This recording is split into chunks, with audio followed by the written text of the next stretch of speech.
It was September 18th, 2012, and we were going to hear our baby's heartbeat for the very first time. We were headed to such a joyous occasion, but there was a nervousness among us. This pregnancy wasn't like our prior pregnancy, and there were some complications.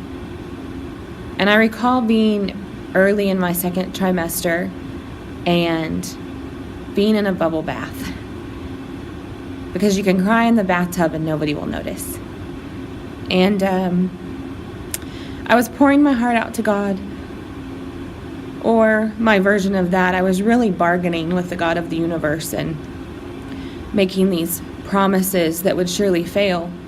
But I was saying, God, if you protect my baby and you allow me to carry this baby, then I will read my Bible daily. God, I know I've been failing in that. And God, if you do this for me, then I will lose X amount of weight in X amount of days. And I just kept bargaining with the God of the universe. And in that bathtub, God revealed to me that none of those things, none of my promises were what he wanted or what he desired of me. What he wanted and needed was a relationship, and he needed me to dwell in him and to rely on him. And I said, okay, God, let's do this. Let's walk this journey together. We went in to hear our baby's heartbeat, and we were greeted with some concerning news about our blood types. Let's hear this heartbeat. Let's get some joy on the table. So the doctor proceeded to search for the heartbeat to no avail. And that's when fear became very present.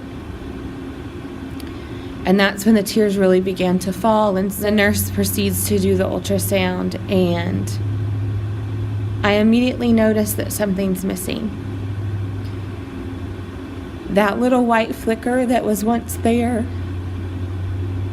it wasn't there anymore.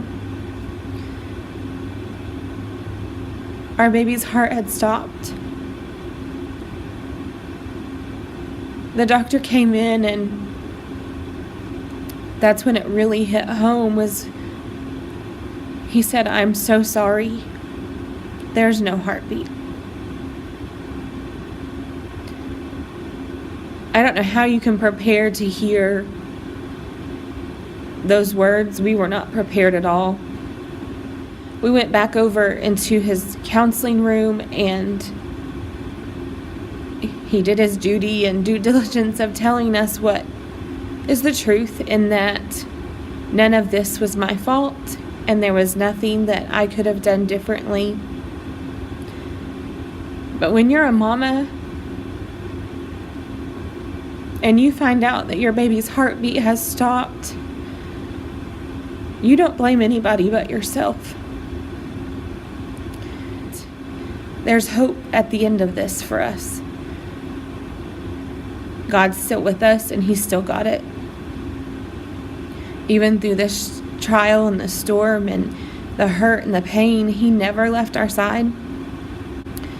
I remember standing in my parents' front yard and praising God and thanking him, because while I will not get to hold this baby on earth, my child is being raised at the feet of Christ, and I can't think of anything more beautiful.